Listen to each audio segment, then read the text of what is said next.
Veneer doesn't take much to get into it. You know, like I say, for me today, an X-Acto knife gets the job done. You're going to need some kind of straight edge. I wouldn't recommend a wooden straight edge. Metal, plastic, or again, something like this little solid surfacing piece works perfect. I definitely recommend that you put some sandpaper on the backside. And again, I just sprayed some contact adhesive on, stuck the sandpaper on, and then just knifed off the outside edges. So you're going to need a straight edge, a knife. We don't need any of this stuff over here. You're going to need some kind of masking tape. You can use plain old everyday masking tape. The blue tapes work really, really well as well, but they're pretty expensive. Either one of these is fine. I'll probably use more blue tape today. It's just a little easier to get off afterwards. The big question is, what about veneer tapes? You know, a lot of people say that you're going to do veneer work, you got to have veneer tape. What veneer tape is it's an alpha cellulose paper or a craft paper. It can be either or. One side has glue on it. Some people call this fish tape. It'll be the shinier side. Fish tape actually isn't the correct word for it. A fish tape is something that they pull wire through a hole with.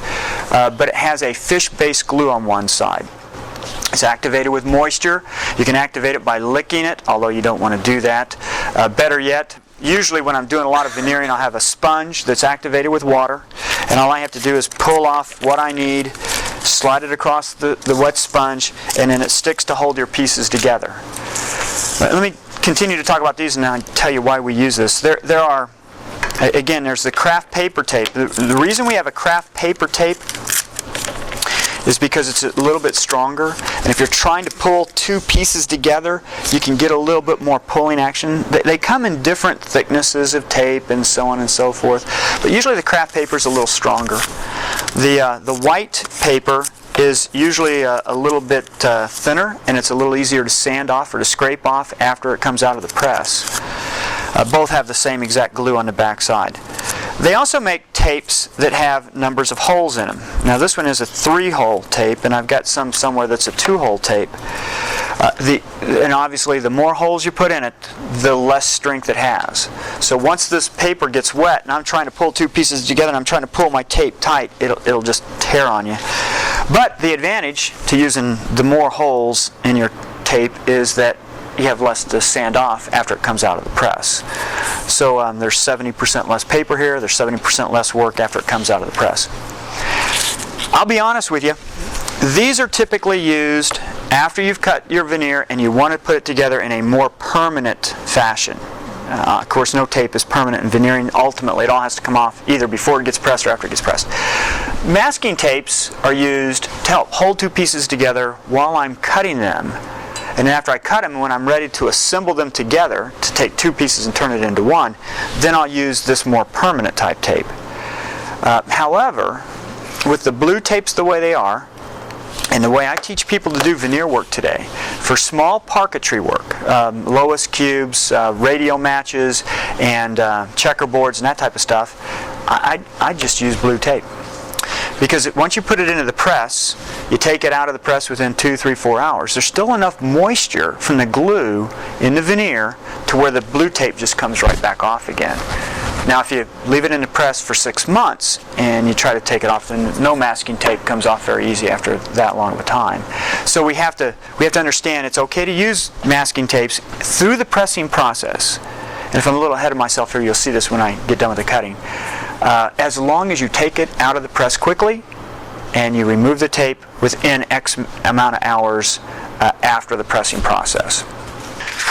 Let me define some quick terms and then we're going to make some cuts. You have basically 3 terms we need to understand. You need to understand the term inlay, parquetry, and marquetry. Parquetry is taking any medium, stone, bone, shell, marble, wood, veneer, plywood, particle board, it doesn't matter what it is, and cutting pieces and putting them back together again to create a geometric arrangement. You hear of a parquet floor? A parquet floor is just a bunch of chips put in somehow to give you an arrangement. This would be a type of parquetry. Marquetry, on the other hand, is any medium. Again, in our case today, it's veneer. And when you cut and put it together, it creates some type of a picture, something that the eye recognizes. Flowers, a mountain scene, cartoon characters, whatever it might be.